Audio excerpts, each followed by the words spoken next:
So, she should have dark brown or black shoulder-length hair, medium build, dark eyes, age from mid to late 30s, height from 162 to 173 centimeters, I thought while filling out the questionnaire. A sense of humor is a must, but intelligence is already clear, I thought, laughing at my joke. Speaking a second language, preferably Spanish or Japanese, and a love for children were very important.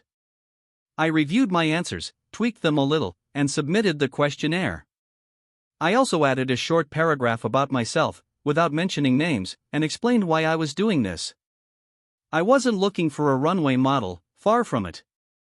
I wanted an ordinary woman who would be happy with me and my lifestyle, which includes my 2 children. You see, I love the feeling of being in love, and I really enjoyed being married, just not to the woman I was currently married to. We've lived together for 8 years and won't make it to the 9th. Looking back, I probably shouldn't have married her in the first place. But damn, we had the same arguments even before we got married, although I hoped that over time she would mature and change. Unfortunately, this never happened. Even after having 2 children and countless fights, she still could not see anything wrong with her actions. Heather would just say that's just the way she is, with a nonchalant tone in her voice, and that would be the end of it, but not this time. She crossed the line too many times, and I was done. We didn't get married after high school or college. I wanted to establish myself in business. I wanted to have a stable life before settling down. My 2 best friends in the world went into business with me, and we spent 6 terrible years building our advertising company.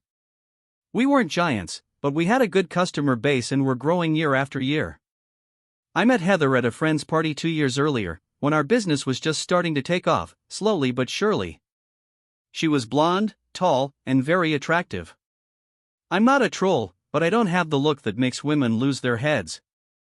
Rather, I'm a little above average, and if you don't like me, well, that's your business. I remember in college I once asked the most beautiful girl I had ever seen to dance. I was a freshman, and my 2 friends bet me that I wouldn't dare ask her out. She turned down 99% of the guys who asked her out and just stood there with her group, looking great when I approached her. "Would you like to dance?" I asked, knowing in advance what she would say. She looked down on me and said it wouldn't get better. "Thank God," I said loud enough for everyone to hear. "For a moment, I thought you would agree, and then I would have to actually dance with you. I only invited you out of politeness, you see, an arrogant, self-centered piece of trash like you probably rarely dances because your head is shoved too deep into your ass, but I decided to ask anyway. However, if you'll excuse me, I need to go to the toilet," I said, walking away from her and her stunning company. Some people started giggling. As you can see, I have no problem calling a spade a spade. Well, not before, not until I met Heather. I guess I didn't notice what she really was like. Getting back to Heather, for some reason she decided to agree to go out with me when I invited her. I wasn't sure why, but I was happy nonetheless. We were busy, so we didn't meet much. Damn, she already had a lot of fans. She was always friendly when we met, and after the 5th year of business our business began to calm down and my thoughts turned back to women. I had a few dollars in my pocket, and for the first time in a long time I could afford a woman more than just a movie and pizza after that. "Steve, how are you?" "Still working until midnight." Heather met me, catching up with me in the shopping center.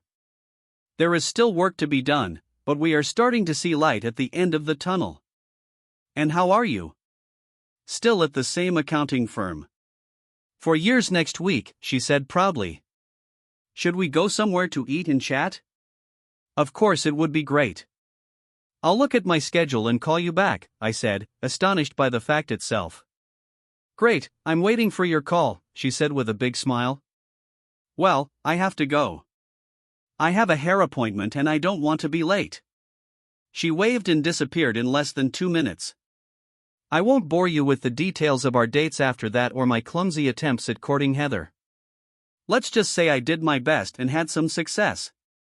Okay, it was like 7th heaven for me. We dated off and on for 6 months when we decided to become a couple. We've been through a lot together, but she said she wouldn't go all the way with me until she was completely ready.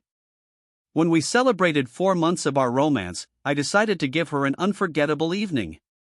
On Saturday, I took her to a fancy restaurant. We took a carriage ride around the lake and ended the evening at a decent nightclub. It was not for teenagers, but for a more mature audience. It was crowded and I couldn't catch the waitress's eye.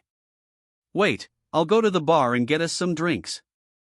"I'll be back soon," I said, making my way through the crowd.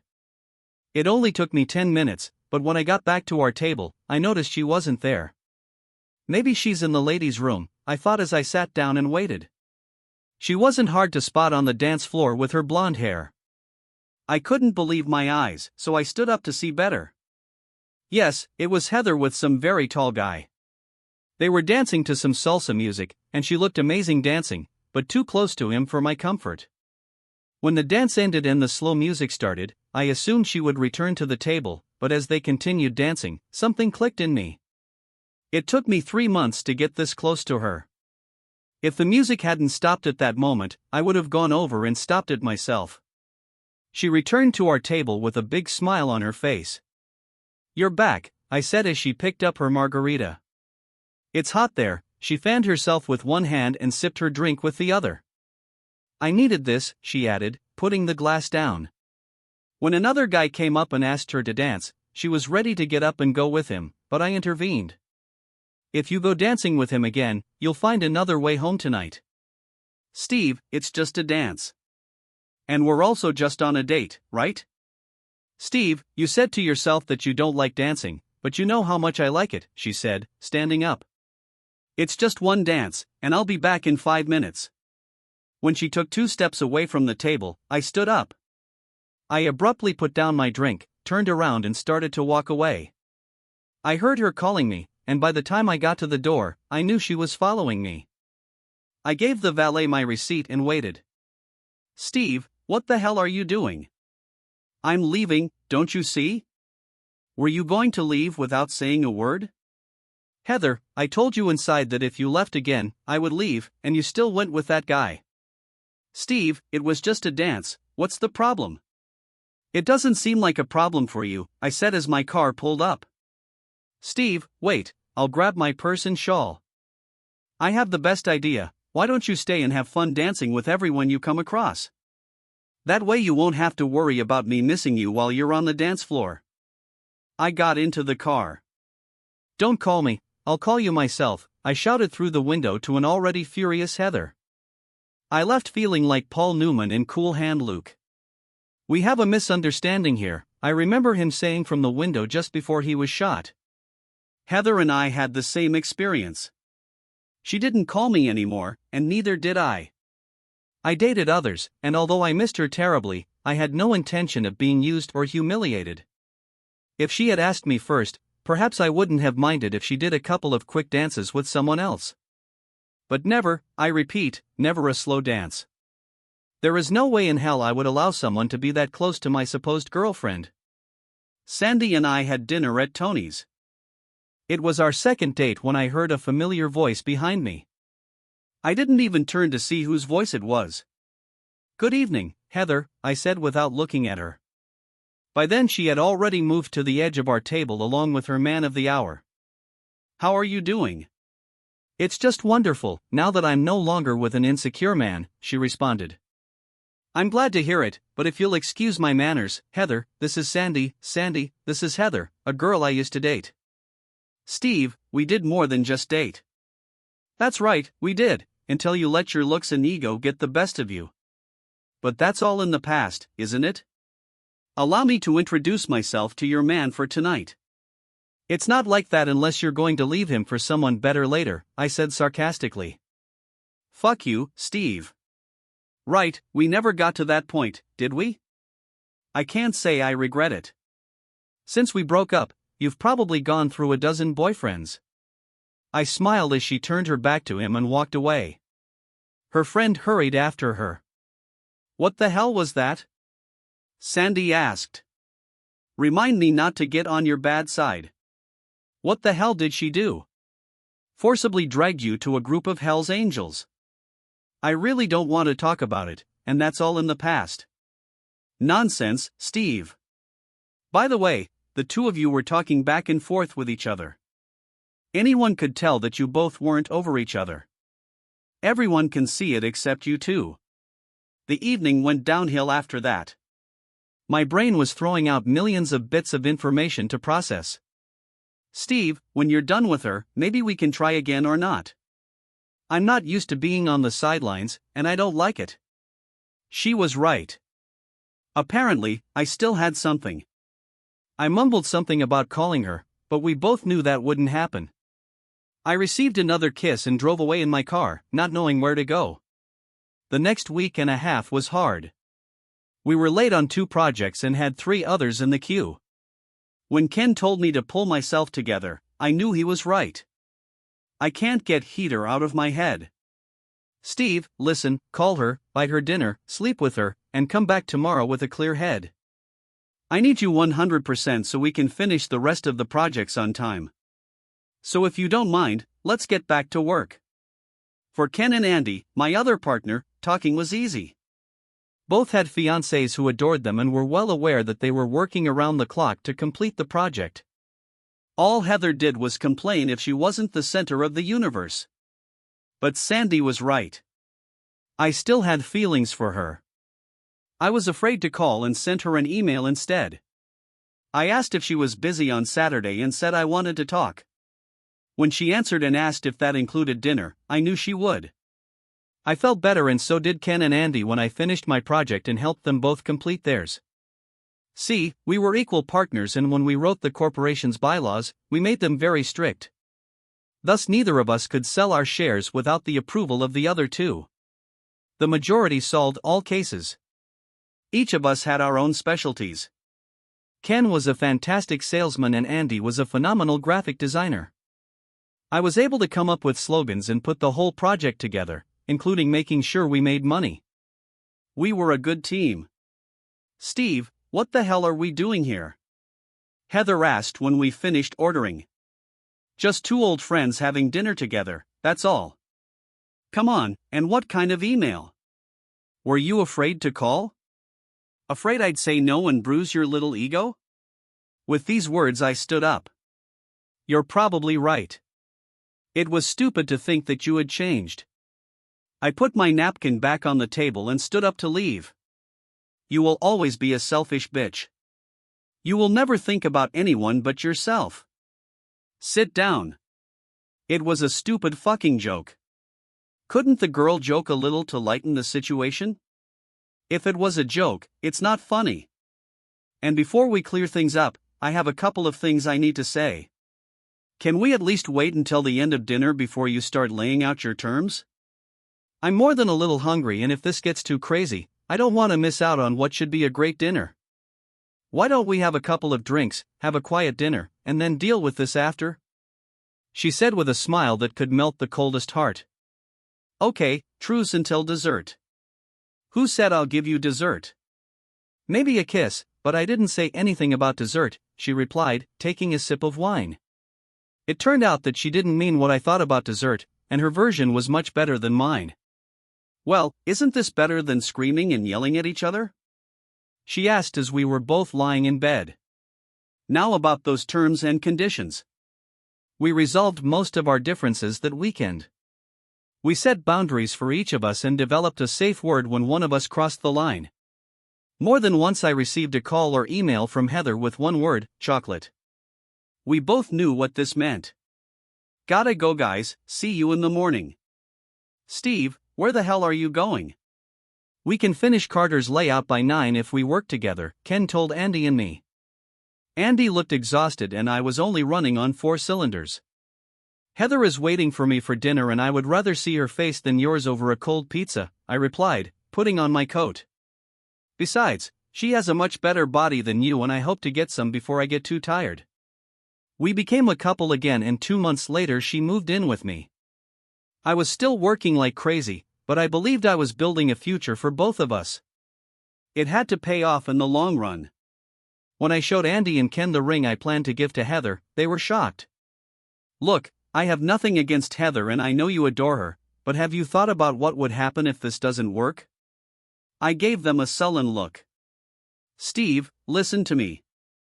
If you marry her and it doesn't work out, she can take half of what you have, including the business. We work too hard for some ex to come along and start causing problems for us. All I ask is that you talk to our lawyer and get his opinion, and if it suits you, go for it with our blessing. You guys need to go out more, you work too much. Now that you've said that, what are you going to do with Ann and Linda? Have you discussed the agreement with them? They both said that their fiancés were fine with it, and if I don't believe them, I can ask them myself. Guys, this is so impersonal and I know it will cause an argument. Steve, wouldn't it be better to find out now before you propose? If you do this later, she will definitely think that you have doubts. Get her consent now and then propose. This way you will be protected and it will never come up again. You'll sleep a lot easier knowing you're protected, Andy said. He was wrong, I was a coward when it came to Heather. I controlled every other girl I'd ever dated, but when I looked at her my knees shook and my brain failed. A week later, after dinner and sex, I raised the question in what seemed like an indirect way. Honey, can I ask you something? I started our conversation.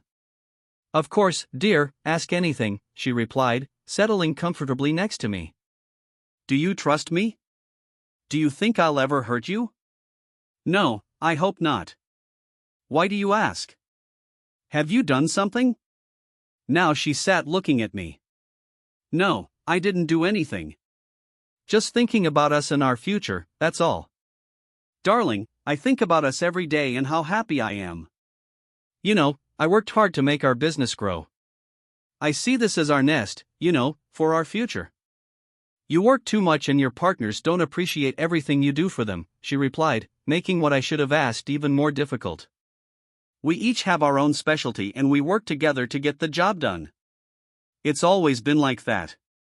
But when we formed the company, we put in some bylaws that prevent anyone else from owning shares in the company. This way, only the three of us will ever own the company. What if one of you wants to come out, or what if one of you dies? Then the other two will buy out the third share and it will remain with the original owners. Steve, what does this have to do with us? I'm getting there, I whispered, and a sweat began to roll down my back and sides. Would you object to signing a prenuptial agreement? I said, uncertainty, expecting an explosion. So, you're asking me to marry you, right, and you want me to give up my rights to anything and everything so that when you get tired of me, you can throw me out on the street like garbage? Is this the essence of everything? Heather stood up from the bed, and even in the dim light of the room, I could see her blush. I started counting to 5 when it exploded. You pathetic piece of shit, who the hell are you? Look, honey, let me explain. I tried to say before she shot, stabbed, and hung me from the ceiling fan. The last thing I saw was her coming out of the door, which flew out of its hinges when she slammed it. It didn't go well. She disappeared for 3 days. I tried to reach her at work, but she didn't answer my calls. Thank you guys, I said to my partners on the second day. Heather left me because I brought up that damn prenup, and now she won't even talk to me. Is there anything else you would like me to tell her?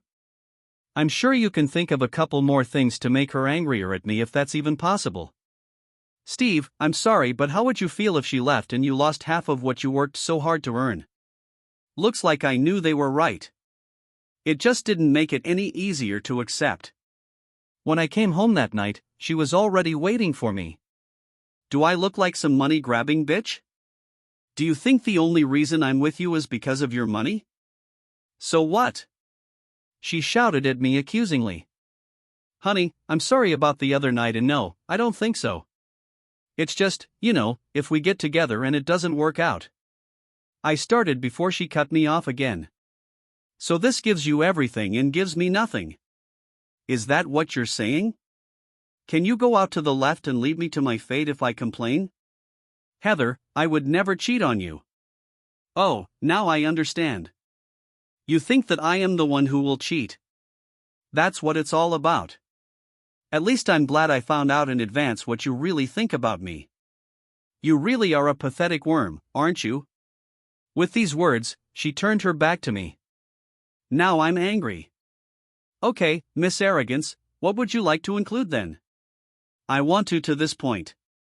But if you have something to offer, it's time to speak up. She stopped and turned around. What if you cheat on me? What if in 10 years you want to replace me with a new and hot model? What will happen then? Well, we can put something in the agreement that will cover that if you're afraid I'll do that. I hate it as much as you do. But if everything is written in black and white, at least we will know the consequences if one of us decides to change. So if you cheat on me, I can have whatever I want. And the same goes for me if you do. She stopped and I saw the wheels turning in her head. I don't like it, but I understand the reasons. It's like drawing up an impersonal marriage contract. Point 4, Condition 3, and so on. Well, at least one good thing came out of all this. She winked at me. What the hell was that? I asked. At least now I know for sure that you want to marry me. And with these words, her frown turned into a smile. Steve, I know you would never try to cheat on me, at least not outside of the bedroom. So if I have to sign some kind of absurd prenuptial agreement to be with you forever, then I guess so be it. Let's just get this over with so we can get back to our old lives before you get cold feet. I won't freeze, I said decisively. As you say, she snorted. She grabbed my hand and led me to the bedroom. We need to put these last 3 days behind us, and I know of only one way to begin the healing process. I was late for work the next day. It took a couple of weeks to agree on the exact wording. My business and home were out of reach, but whatever we earned in the future was fair game. In the end, if we decide to separate, it will be split 60-40, with me getting 60% since I made more money. However, if one of us cheats, the guilty party will receive, at most, $25,000, and the rest will go to the offended party. The most detailed part concerned what was considered cheating. The definition included not only the physical act, but also the emotional humiliation and insult of the other party. I expanded this to include the impact on my business. Overall, it was detailed, thorough, and best of all, now complete. We both signed it. After the document was notarized, the lawyer kept a copy, and a copy was placed in our safe deposit box at the bank, and I hoped it would be forgotten. That night we went out to dinner to celebrate. It was like a huge weight being lifted off my shoulders. I sat there looking at her, thinking about how much I loved her, and how close I was to losing her. Happy? I asked. Very, she replied, grabbing my hands. You know I love you, don't you? And you know that I'm completely in love with you too? I replied as our eyes looked at each other lovingly. Let's skip dinner and go home. No way in the world, cowboy. I'm hungry, and I need a big piece of meat tonight, she said, looking at me. And maybe dinner too. What would you say if I asked you to marry me? You already asked me, don't you remember? I thought that with our conversation about the pre-contract, everything was decided. But I never said those words. Okay, Steve, let's hear them. She set down her glass of wine and folded her arms over her chest. Here? Now. Where is even better? At least I will have plenty of witnesses to this momentous event, she laughed nervously. I knew she was only teasing me, knowing that I would never do this in public like in a crowded restaurant. But this time she was wrong.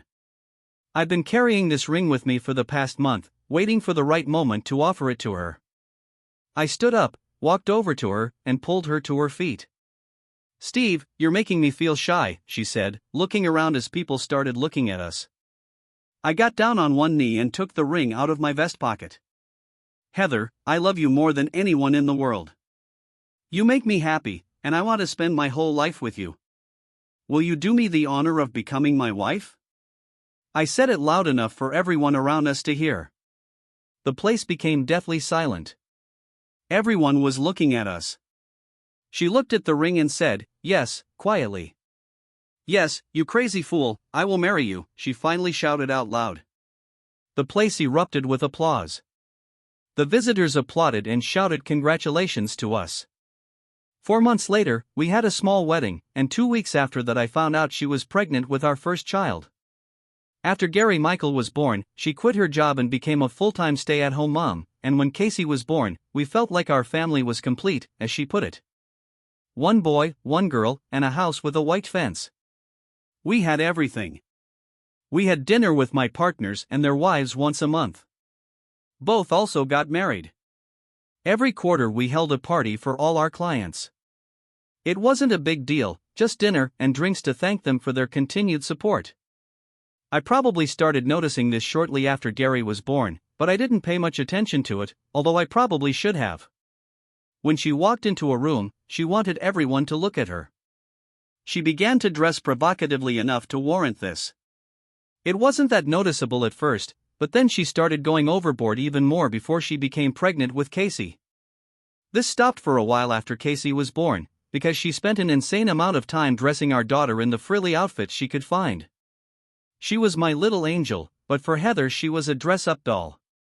At our quarterly event shortly after our 6th anniversary, we had our first serious fight. I interacted with the guests along with my partners, and Heather communicated in her own way. I don't think she was drunk, maybe she had a little to drink. However, she became too friendly with several men in the crowd. She always loved to dance and was a great dancer, but what she did on the dance floor was more than a little provocative.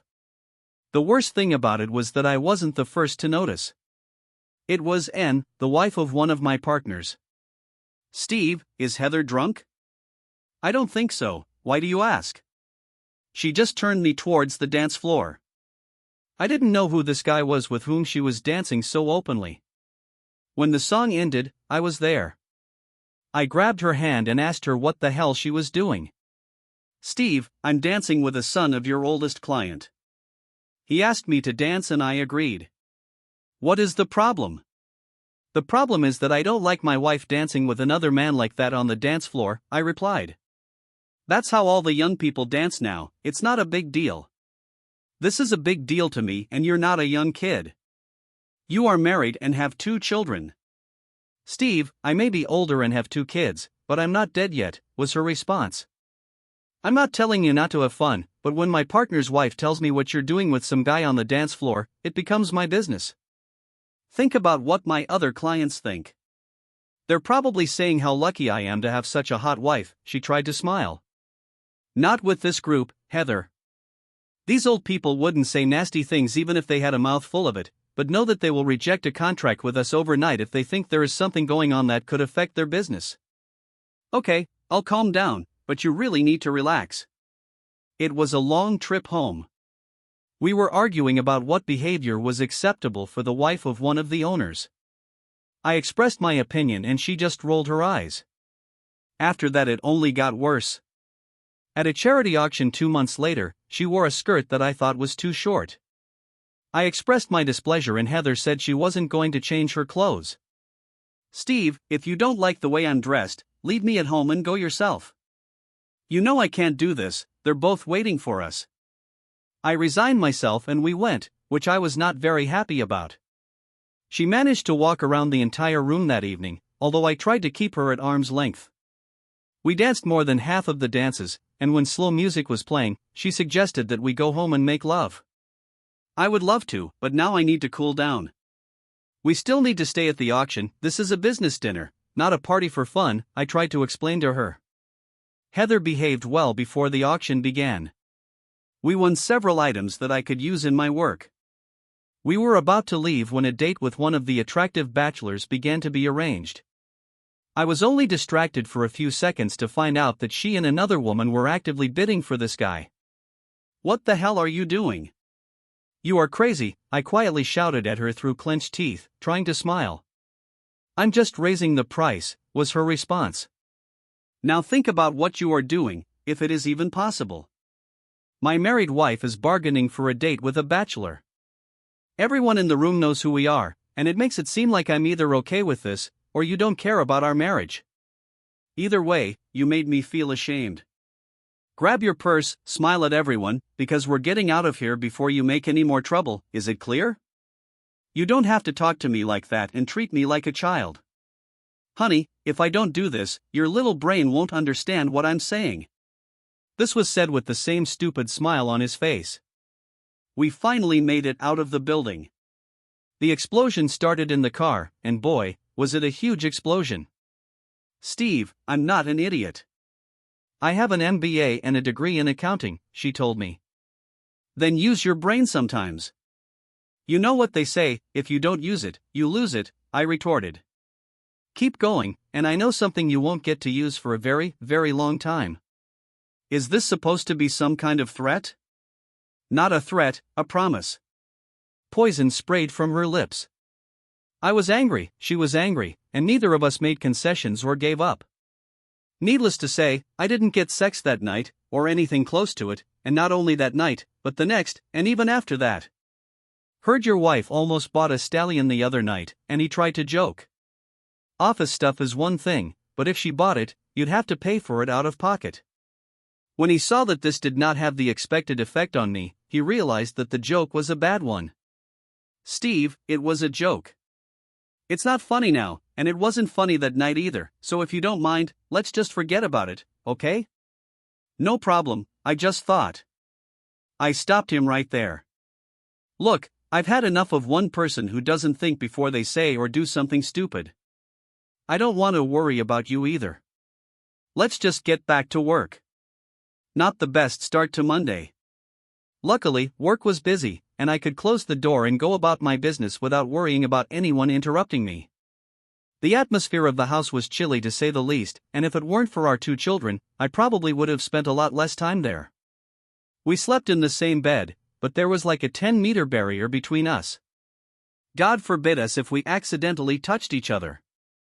It was as if someone had hit us with a hot fireplace poker. Are you done frowning? Heather asked me after dinner on Friday. If you haven't already, I'm going to go out. I'm tired of getting frostbite since last Saturday. You still don't understand, do you? I said, looking at her. And I'm afraid you'll never understand, I said regretfully, looking away and walking away. Talk to me, okay? Just don't leave me, or I'll leave. Was she trying to threaten me? Okay, as you want. Maybe I should have kept her on a shorter leash. Then maybe I could control her more. No, it would never work, not with her. I'm leaving, don't wait for me.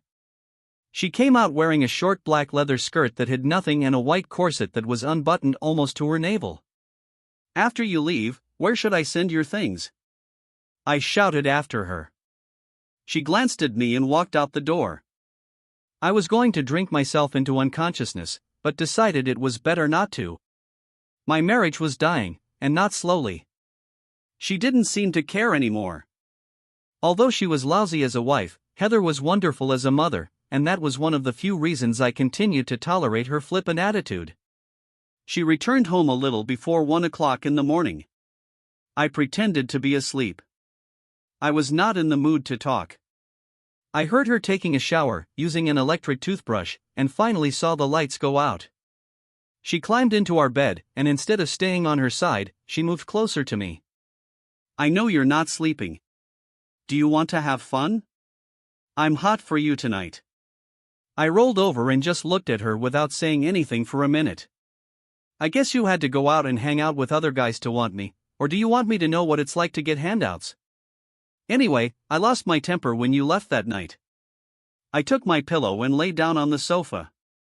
Okay, I didn't sleep, but I spent the night sitting on the couch.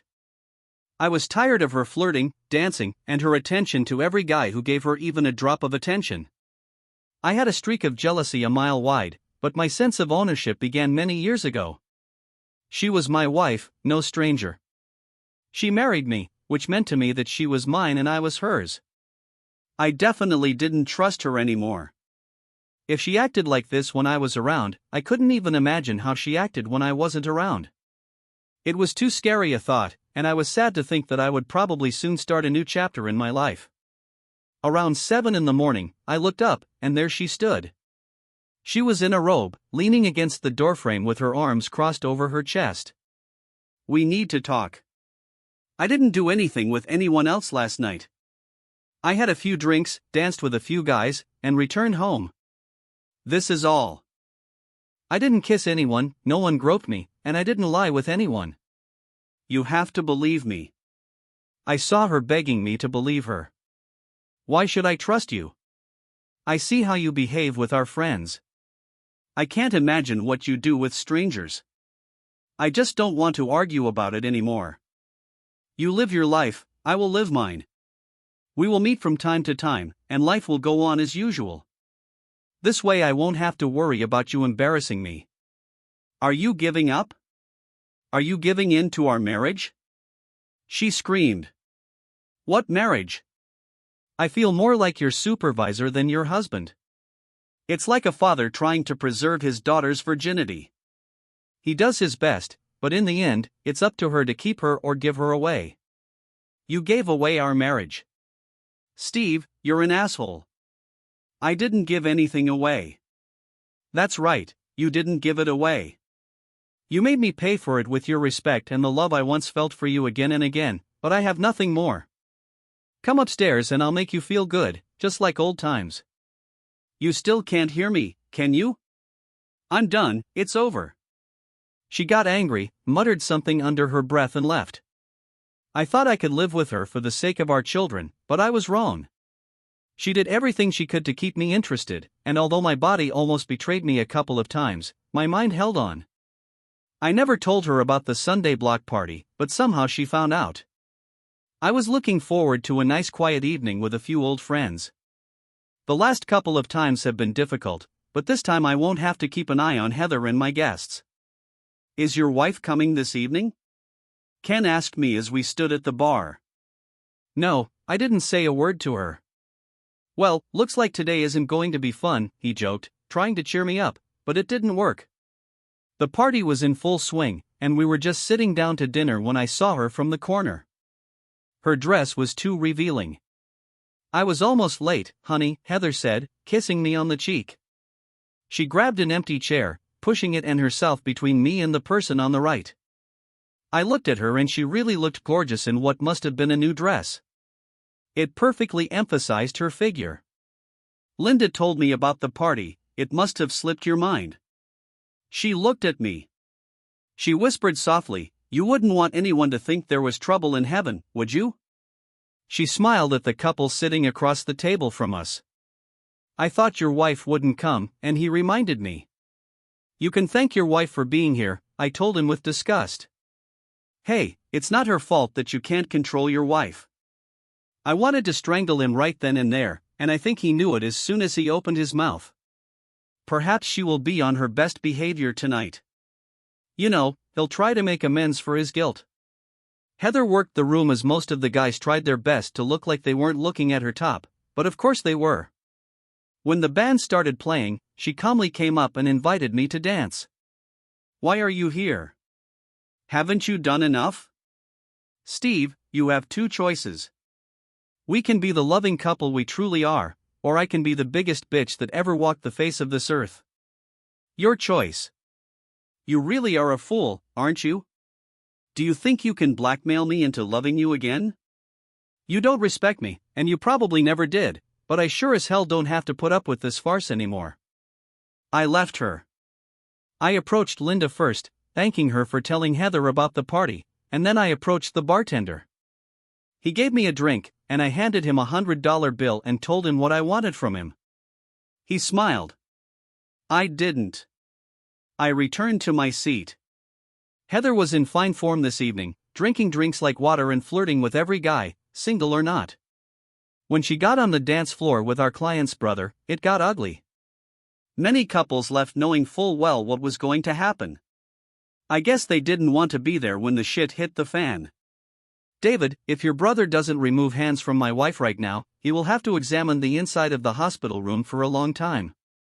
Am I making myself clear? He looked at me and realized that I was not joking. Phil, we're leaving now, David said to his brother, and they both looked at me. Phil looked at Heather. He seemed to thank her for the dance and left without a word. This ended the party on a pretty low note. Ken, Andy, ladies, I'm leaving, I told them.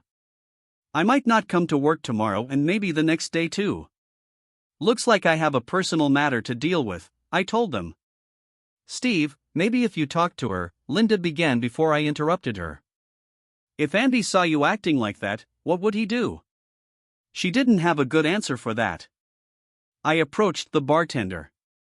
He handed me a branded camera. I gave him another 50 and went home, my house. I don't know what time Heather got home because I didn't hear her. I found her sleeping on the living room couch on my way to the door. First I went to the bank and emptied our safe. Then I went to the lawyer and gave him the camera and our prenuptial agreement. I told him I wanted a divorce and asked him not to attend the ceremony. I spent the next few hours on the computer moving stocks, bonds, and bank accounts.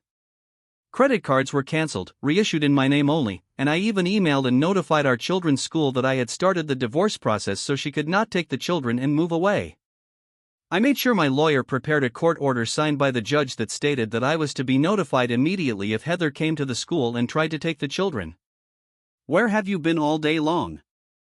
I called you at work and they said you took the day off, Heather said, watching my reaction. I'm sorry about last night. Apparently between my anger and alcohol I completely disgraced myself. I already apologized to Ken, Andy, and their wives, and I was waiting for you at home to talk to you. No need. Like I said, I'm done with you.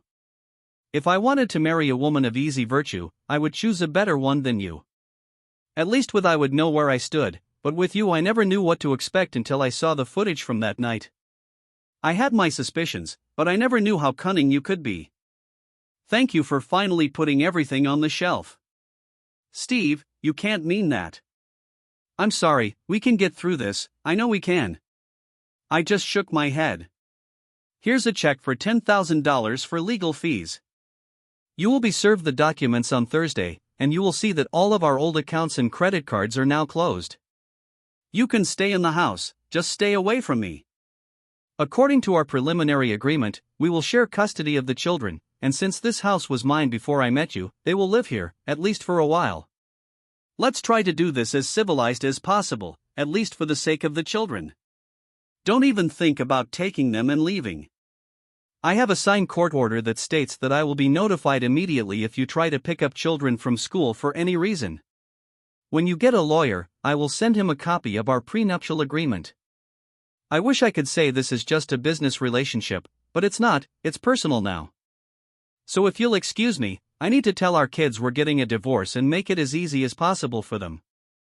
I was left stunned by Heather. She found a good lawyer, thinking she would get a lot of money with me.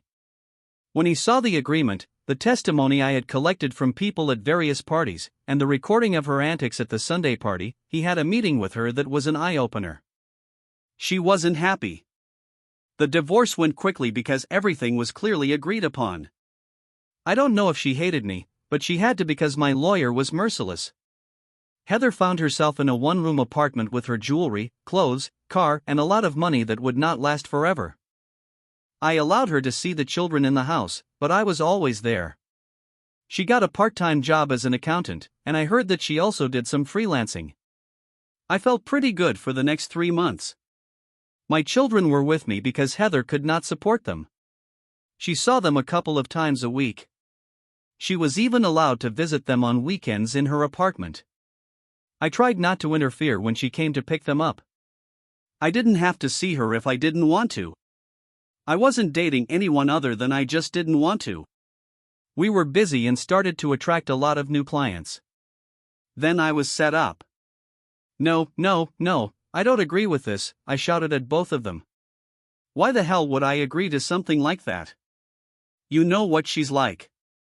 Listen, and says she needs the money after your divorce, and this way we won't have to worry about our events. She will organize everything, send out invitations, and take care of food and drinks. All we need is to just come there and enjoy. They persuaded me. I objected, but they convinced me. I wasn't going to go, but it wouldn't be right from a business perspective. So I resigned myself and went. Good evening, Steve. Heather, I nodded in response. I have everything under control. Relax and pretend I'm not here. Yes, sure. It turns out I was wrong. Everything went well, and it was probably the best party we've ever had. At least that's what our client said. We got some new contracts and Ken and Andy were sure it was because of the party. We need to hold them every 2 months and invite potential clients. We could set up a meeting room and, they assured me, that way we might be able to attract even more business. I was against it, but once again I found myself in the minority. I didn't like where this was going. Under Heather's leadership, the parties continued and expanded. She became the hostess and now communicated openly with our guests. She became more than friendly with several of our clients, and if I didn't know better, I would have thought there was something going on behind the scenes. When Heather started bringing in women to serve drinks, I shuddered. They looked and behaved like women of easy virtue. When one or two started disappearing with clients upstairs, I tried to intervene. Guys, what are we doing?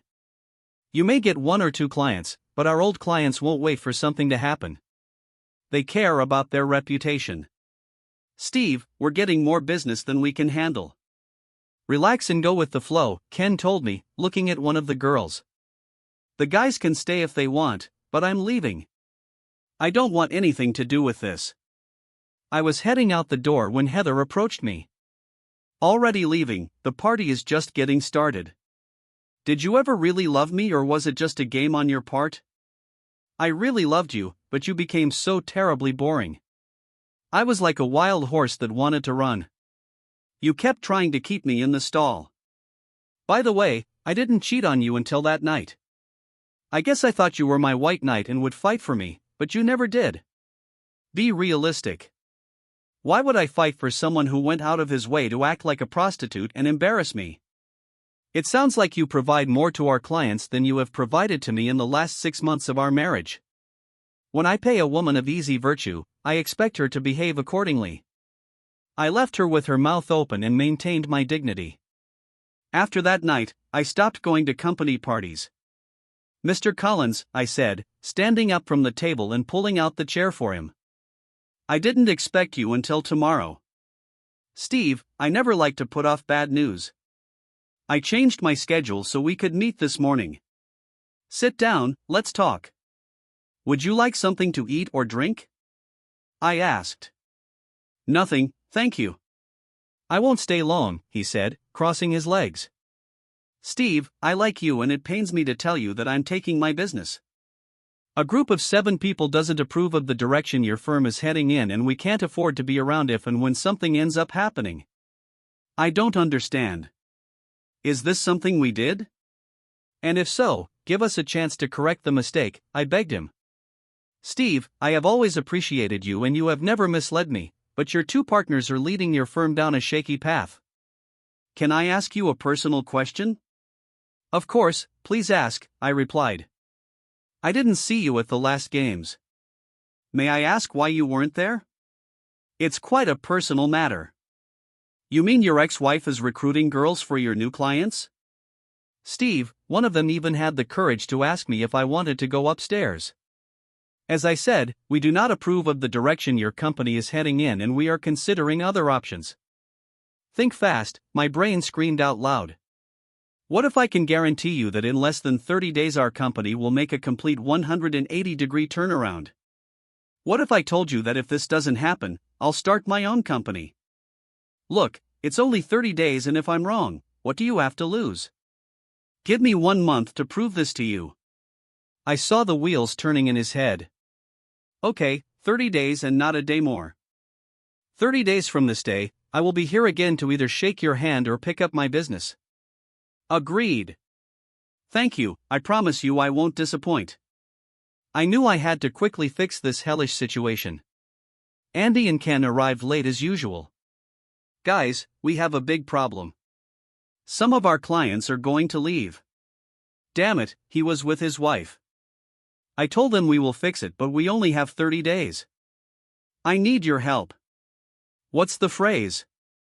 Deaf, stupid, blind, and stupid. That's who they were. They liked the party the way it was and if some of the old guys didn't like it, they didn't care. Look Steve, we have contracts with all of them. They can't just walk away without paying a huge termination fee and they won't do it. You worry too much, they told me. To hell with them, I thought.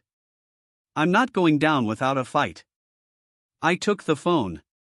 I set the meeting up for lunch instead of dinner because I didn't want anyone to know about it. Glad you both could come, I said to Ann and Linda. Why so secret, Steve? Asked Anne. Or should I say we, have a big problem.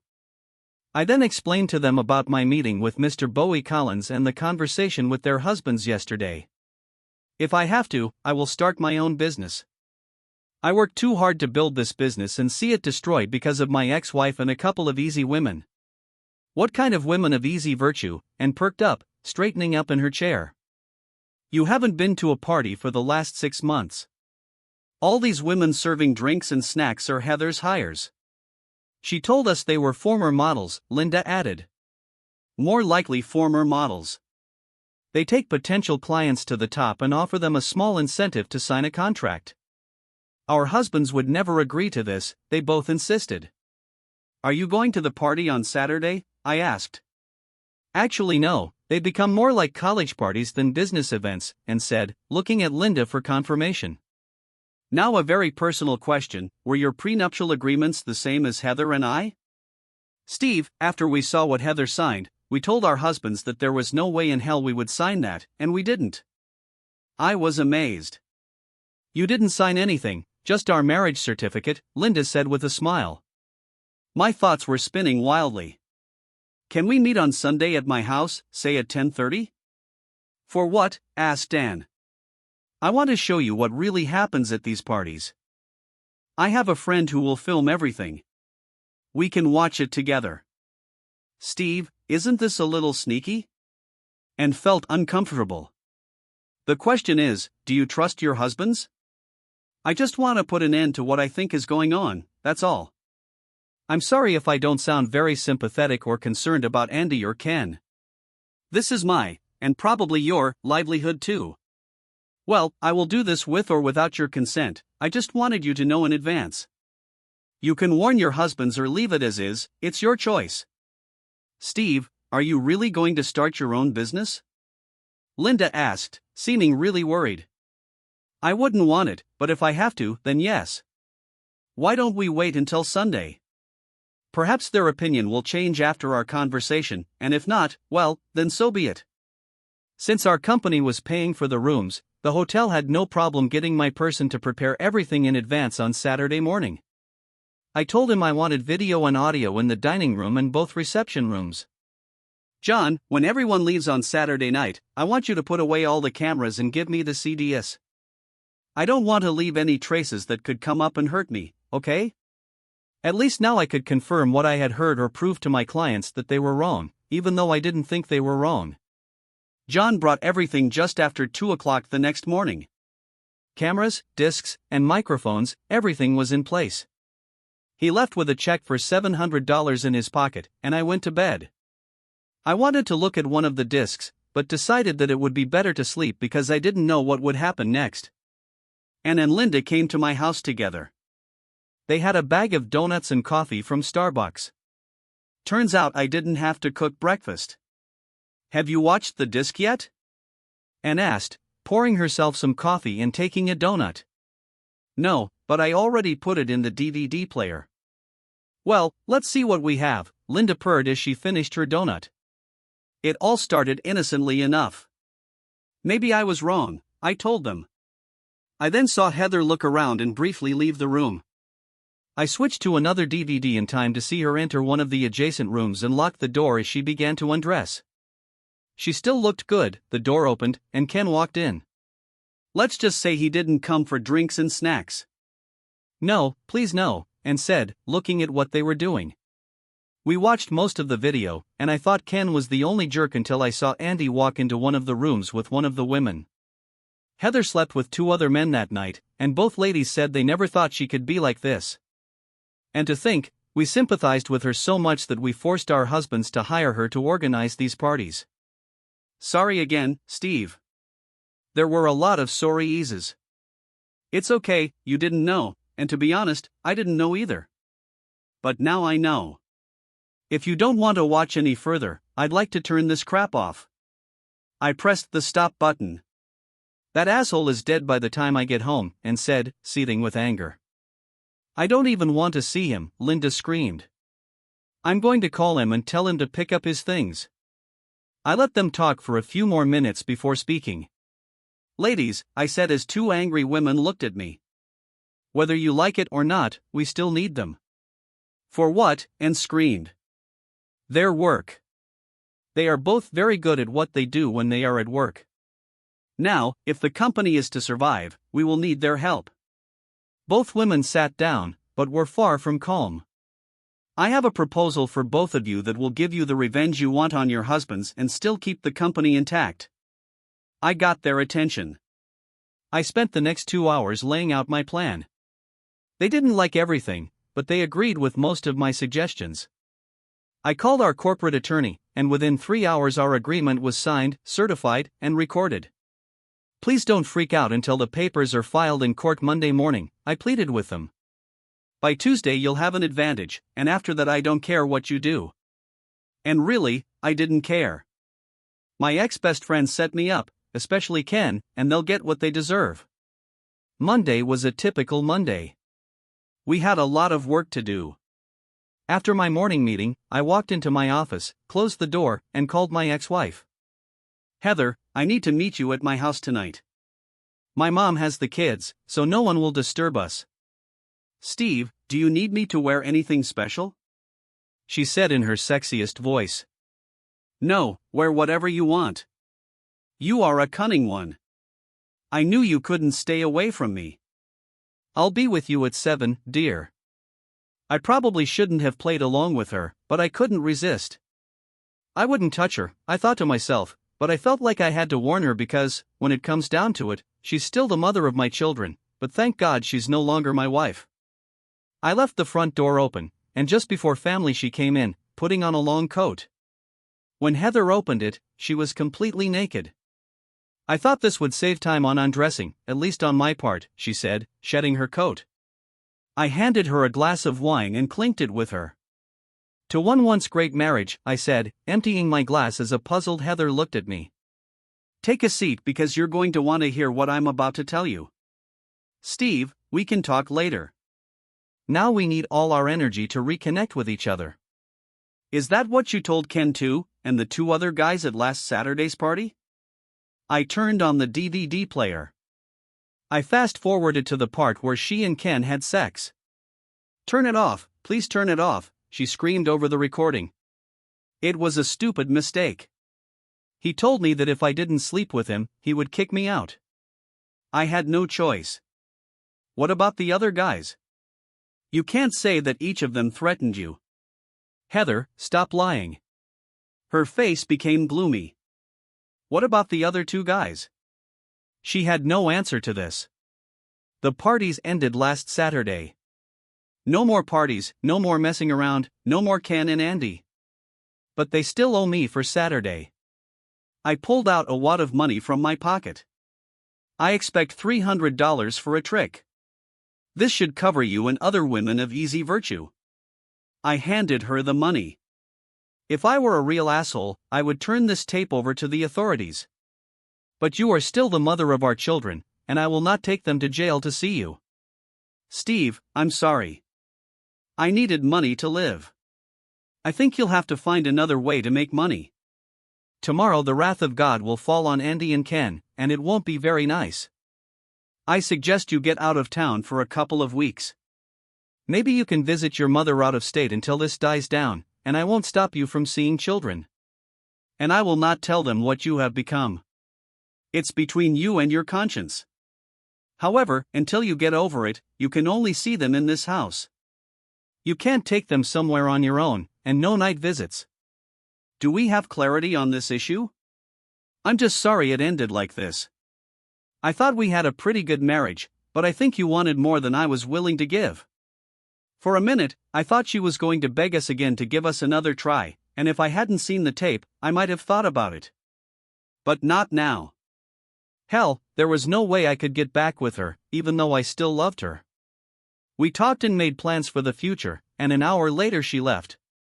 She kissed me on the cheek and told me if I ever needed a stress reliever to call her.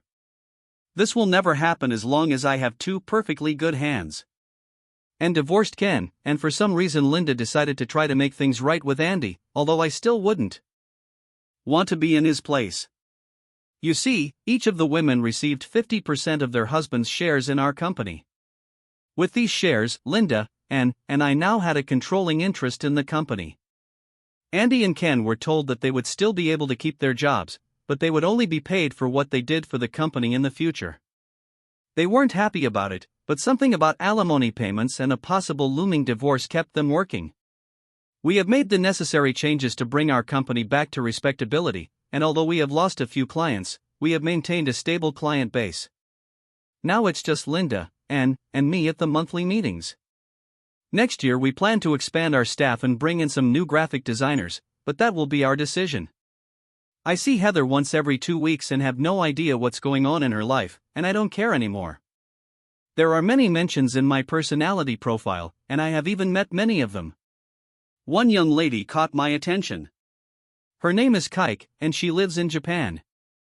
She is a single mother and is planning a trip to the United States next month. We talked on video through the computer, and she seemed nice enough, but was concerned about what she had heard about disrespectful Americans and asked me point blank why my wife and I separated. When I told her about this, she smiled and said that she was looking forward to meeting me. Could she be the one? Time will show. But as I said at the beginning, I loved being in love and someday I will get married again. I just hope she doesn't have a problem signing a prenuptial agreement like Heather did. I'm not going to take any chances, and neither are Ann and Linda. Subscribe to our channel so that your second chaff doesn't cheat on you, and go ahead and listen to the next story, because this story is nothing compared to the next one. If you're under 18, don't even think about listening to the next one.